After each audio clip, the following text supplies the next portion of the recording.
Today we're looking at a segment from a film, 1941 Citizen Kane, directed by Orson Welles, who I'm sure needs no introduction. Cinematography by Greg Toland, who had been the cinematographer for a number of John Ford films, and it was precisely his connection to John Ford why the young director was so excited to work with this particular photographer. This is a commentary with a brief overview of a beautifully directed scene by Orson Welles.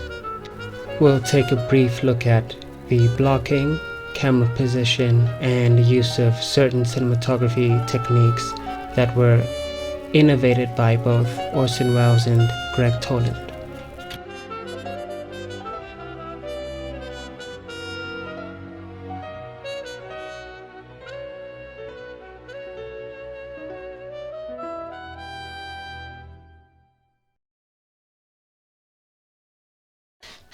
Here you have a beautiful swell of music, a very romantic music by Bernard Herman, who is of course one of the biggest Hollywood legendary composers, who later went on to compose a number of Hitchcock films and Taxi Driver by Scorsese.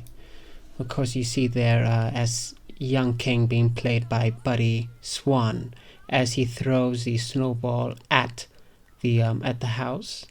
You have that instant cut of music. The music just sort of stops. It's what you would call a radio cue. This is sort of Wells harkening back to his years with the radio.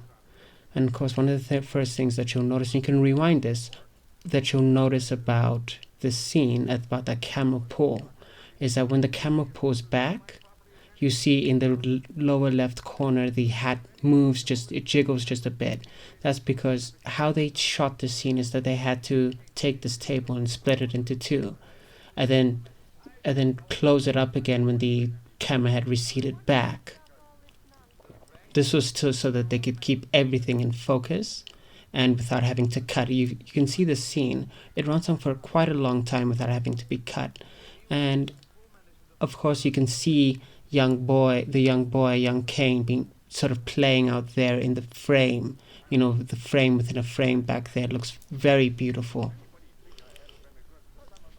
And sort of you see this triangular composition, which is something that this is the language that Greg Toland and Orson Welles work up with throughout the film. Is throughout the film you see these triangular compositions with characters sort of making a triangle and making with implied lines, you see.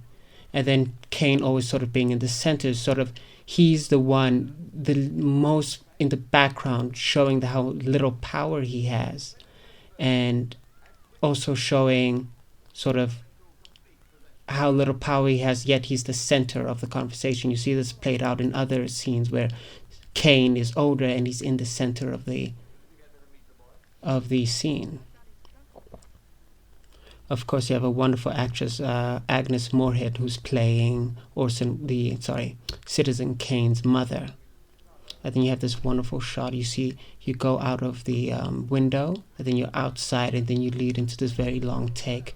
Again, here you have no cuts, and you have this deep focus where you have everything in focus from foreground, midground, and background. This was a style that Greg Toland, cinematographer, and Orson Welles worked up for the film.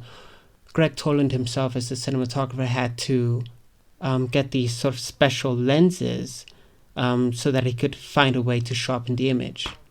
Another thing that's interesting about this particular deep focus technique is what Orson Welles had to do is he had to find a way to direct the audience's eyes to the correct place.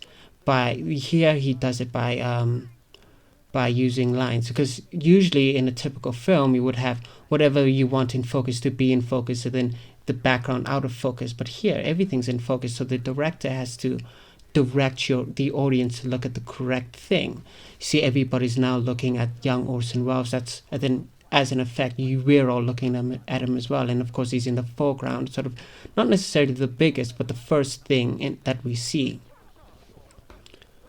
And you see the scene is still playing out in not cutting. And then another thing, and then it'll cut to the most emotional moment, and then it'll cut to the close-up of young Kane's face. Orson Welles will often use these close-ups for emotional push, for emotional effect. He would seldom cut to a scene. He would seldom cut to a close-up just for laughs. He would always cut with purpose. It's that old eye behind the magic box, you know. Box? The old magic box. The camera doesn't like an actor, it just stares at him.